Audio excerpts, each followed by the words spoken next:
Hi y'all, this is Regina. Welcome back to Regina's Crafting and More. For those of you that are in my group on Facebook, I posted some PLF files that were actually, the original ones were created by Terri Click.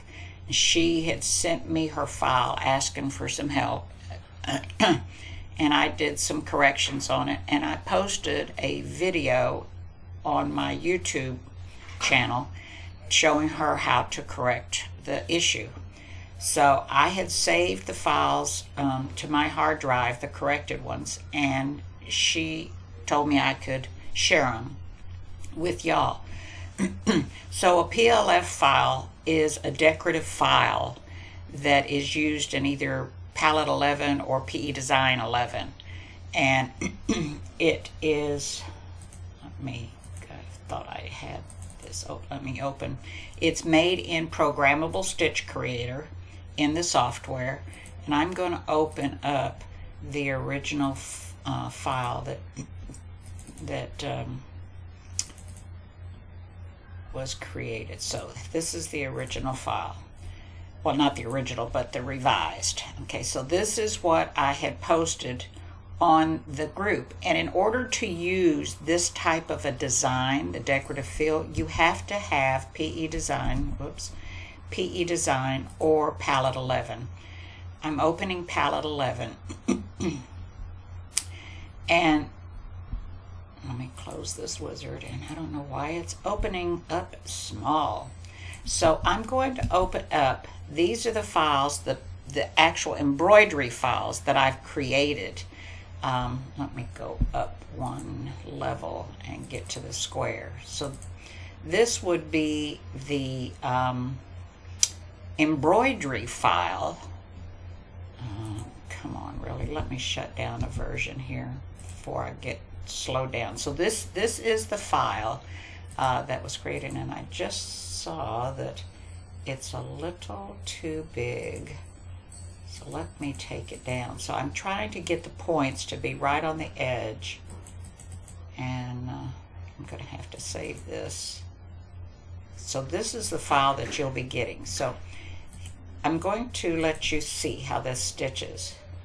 The file around the edge, the line around the edge is something that the program, the software, creates. It's not something that I create. I just bring in the design. So what you do is you go to wherever you have saved your design when you create it in Programmable Stitch Creator, and you go to that that place on your hard drive that you've saved them to. Now I'm going to show you. I have a lot. This is where you want to save your files, is to the pattern folder over here on the right under Palette 11. So wherever your Palette 11 resides, there's going to be this pattern folder, and this is where all your PLF, PAS, and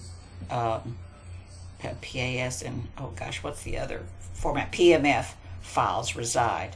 So I have created different folders for different files, and I have a lot of PLF files that I've created. These are all my files that I've created down there. So I've saved Terri's up here at the top, right there. And then you would click on it, and once you've double-clicked on it, you say OK, and it brings up the files that are in that folder. And this is the PLF file right here that shows up. So I'm going to say OK, and there it is. And now I've got to resize it again. Let's see. No, I don't. Let's see. Okay. So let me show you how it stitches. Whoops, too fast. Go back down here on the bottom right. You can control your speed on the stitch out, a little faster. So this is how it will stitch out in your embroidery hoop. Go a little bit faster.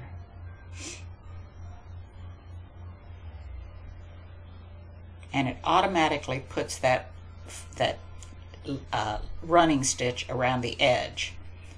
Now, if you wanted to use a larger hoop size, I'm going to go over here and I'm going to grab a hoop size that I've already created.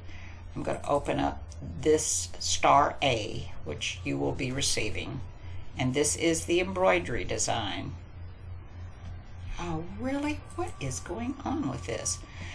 So you have some options when you decide to use a bigger hoop other than the 4x4. So remember, here's the design size. We're not doing this one right here, the 4. We're doing the single. So that's the 4x4, and if I go back over to the 5x7, you have options up over here on the right hand side. You can see the design is the single, and right now it's sized at 2.30 horizontally and 2.70 vertically. So what I like to do is I like to have my design, my whole design, as big as I can in the file and have the whole thing showing. Well, I can't do that on a rectangle, so what I've done is size it so that half of it, and I'm going to pull a line across here. So this upper half right here is, this lower half right here is here. The upper half is right here down at the bottom. And you can size this to whatever you want. So this is a 5x7 hoop. So let's say I want it's 5x7 long, and I've got it as rotated as a 90 degree from the 5x7. So it's 7 inches this way and 5 inches vertically. So I'm going to change this to, let's just say 4.50. And you see what happens. So I have to change this size up here too. So let's say 3.50. And you just have to play with it. Now you might like this, okay? It might fit whatever you're doing. Otherwise, you would need to resize it a little bit more. So we'll say 4.25.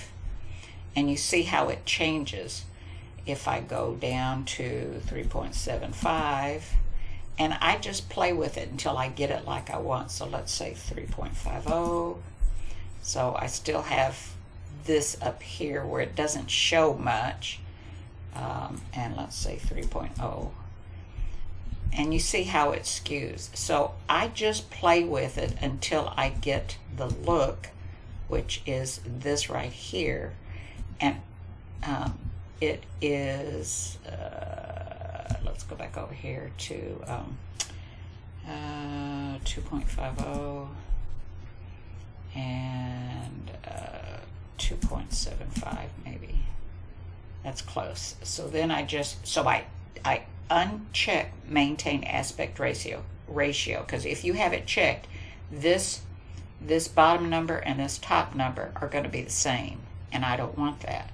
So I want my design to fit completely in the hoop. So I'm going to take it down a little bit. Okay, and I just click it a few times until I think, there we go. So that's perfect right there. So that's how I size the design. So this file, which are these files, so this is the A file, and this is the B file. The B file, let me close this. No, I don't want to save it yet. And I'm going to open the B file. The B file has the 4 tulips in it. Oh, good grief, why is it doing that?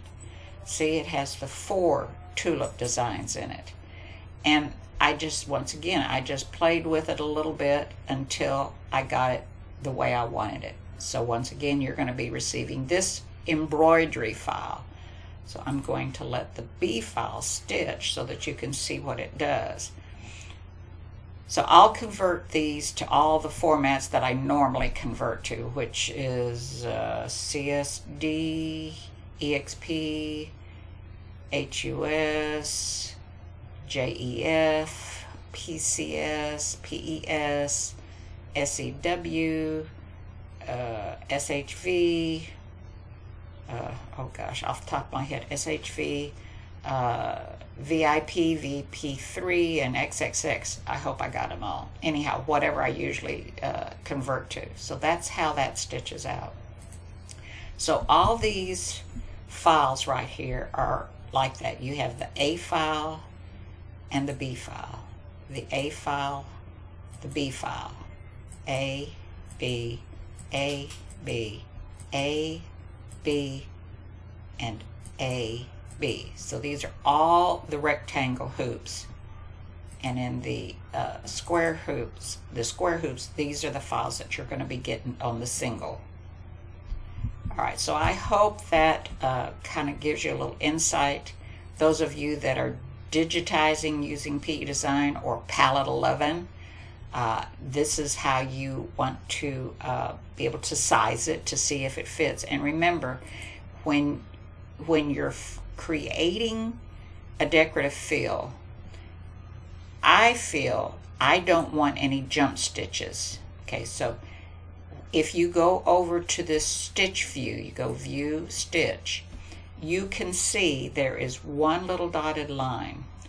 This is where your needle starts down here at the bottom. It jumps up and it starts stitching here. So I'm going to put this as slow motion and let you see.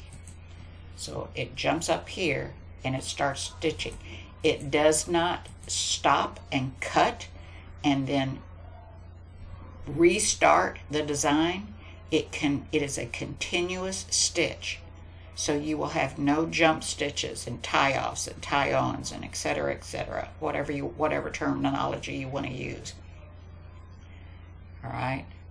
So it goes all the way around without cutting until it's done. Now, if you've created a decorative fill and you come into this view, this is where I like to work. I don't work in this file, this view. If you have more than one of these little dotted lines, that's because some point, let me get back over here, one of these points aren't matching up. So just, let's see, can I do this and not mess up my design?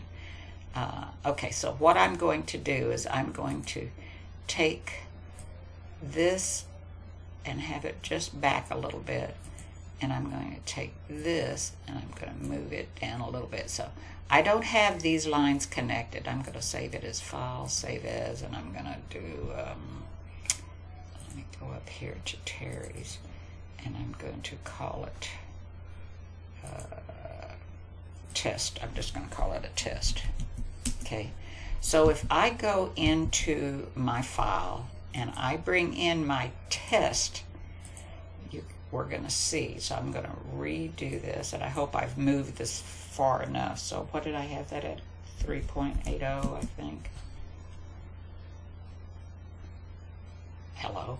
Okay, so I didn't do that. 2.50 and 2.75. Okay, so I did not move that far enough away. So let me move this down, and I'm going to break this line here and file, save. All right, so let me try it again because I want to try to give you this example so you can see. Oh my, let's see here. Let's take that up here and move this one. Okay.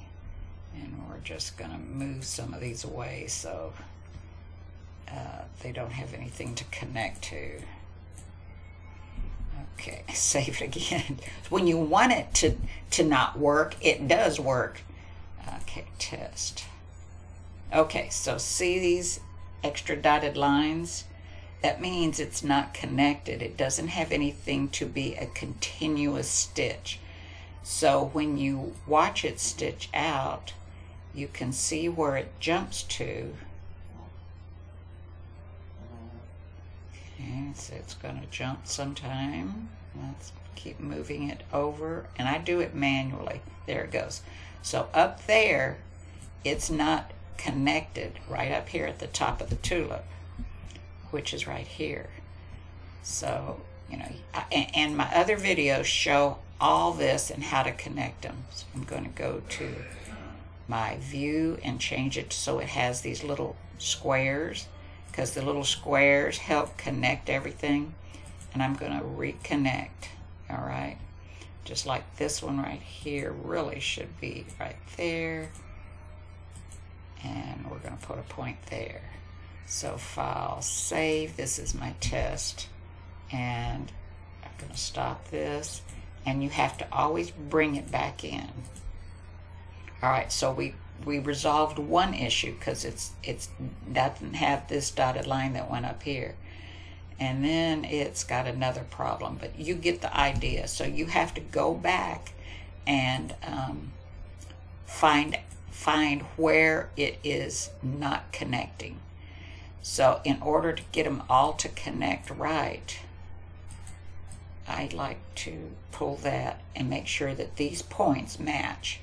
Just like right here, I'm going to pull this point over, and I'm going to pull this point.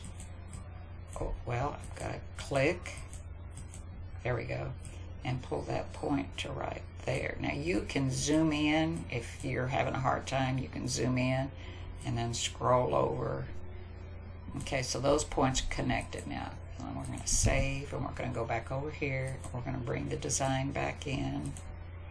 And see, that fixed it. Even though this isn't connected, I mean, that doesn't give you a really nice smooth design. You'd want to go back and fix that. But the necessary connection points have been made. But here you can see, let me put 2.50. You can see, oh, fiddly dee, that these need to be fixed. Okay, so remember, this is at the bottom, I think. Let's see, this is at the bottom. So if we go back over here, yeah, this is not connected. All right, so you get the drift now, right? Go here, and we'll do that and hit File, Save.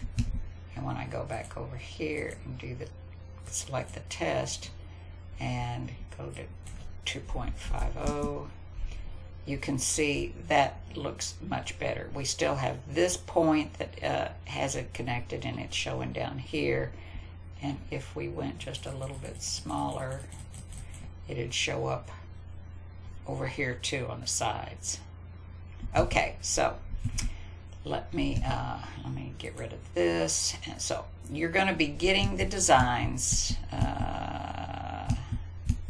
over here. You'll get these, and you're going to get these, and that will be for the people who don't have the software to be able to manipulate the PLF files to do the size that they want. You won't be able to do that if you don't have Palette 11 or PE Design 11. You won't be able to resize any of these. All right, well, thanks for watching. I appreciate it. Enjoy. If you have any problems, post a comment in the group or on the video.